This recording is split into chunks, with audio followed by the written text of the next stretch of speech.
श्रद्धाभाजन स्वनामधन्य सभापति हजरत मौलाना बदरुद्दीन अजमल अल कासिमी साहब, सदर महतरम के साथ आए हुए मेहमान महतरम डॉक्टर साहब, हमारे सबारी प्रिय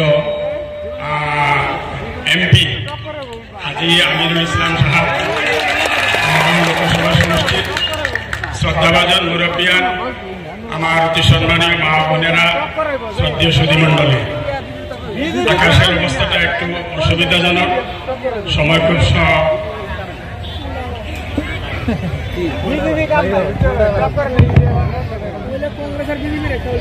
सभापति साहेबेर आदेश पालन करार जन्य दुटी कथा बोलते आपनादेर सम्मुखे दाड़िয়েছি।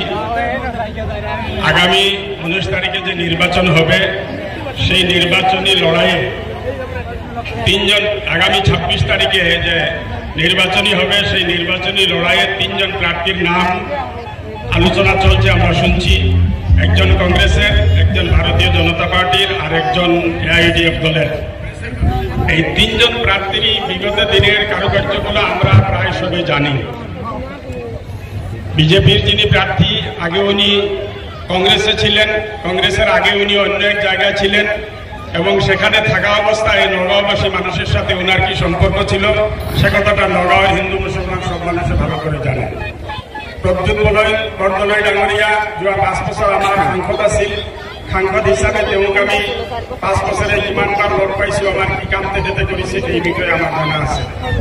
হাজী আমিনুল ইছলাম সাহেব এই সমষ্টিৰ বিধায়ক আছিল আৰু গোটেই লোকসভা সমষ্টি নহয় সমগ্ৰ অসমৰ মানুহে নিৰ্যাতিত নিপীড়িত মানুহে জানে যে হাজী আমিনুল ইছলাম সাহেবে বিধানসভাৰ মজিয়াত আমাৰ মাননীয় সভাপতি আজমল সাহেবৰ নেতৃত্বত আৰু তেখেতৰ দুৱালৈ কিদৰে এখন সংগ্ৰাম আমাৰ অন্যান্য বিধায়কসকলৰ লগত কিদৰে এখন শক্তিশালী সংগ্ৰাম চলাই গৈছে আৰু এই সংগ্ৰামৰ ফলত অসমৰ নিপীড়িত নিৰ্যাতিত মানুহবোৰ কেৱল মুছলমান আৰু সংখ্যালঘু বুলি নহয়, সকলো মানুহে সামাজিকভাৱে, অৰ্থনৈতিকভাৱে, ৰাজনৈতিকভাৱে কিখিনি লাভ ফলাফল তেওঁলোকে পাইছে এই কথাবোৰ ইয়াত বিস্তাৰিত আলোচনা কৰাৰ সময় নহয়। যিসকলে গভীৰতাৰ সৈতে অসমৰ ৰাজনৈতিক পৰিস্থিতিক অধ্যয়ন কৰে সেইসকলে এই কথাবোৰ স্বীকাৰ কৰিব নিশ্চয়। গতিকে এই নিৰ্বাচনত আগন্তুক 26 তাৰিখৰ নিৰ্বাচনত এআইডিএফ দলৰ মনোনীত প্ৰাৰ্থী, 3বাৰৰ বিধায়ক আৰু সৰ্বোপৰি তেখেতৰ প্ৰতি আমাৰ অন্তৰত থকা মৰম চেনেহ আৰু গানৰ মূল কাৰণটো হ'ল তেখেত উত্তৰ পূৰ্বাঞ্চলৰ প্ৰয়াত আমিৰে শৰীয়ত শেখুল হাদিস হজৰত মৌলানা মুফতি খয়ৰুল ইসলাম সাহেবৰ সুযোগ্য পুত্ৰ। হজৰত মুফতি সাহেব ৰহমতুল্লাহ আলাইহিয়ে তেখেতৰ সমগ্ৰ জীৱনটো ব্যক্তিগত জীৱনৰ কাৰণে একো নকৰি আমাৰ কাৰণে ত্যাগ কৰি গৈছিল।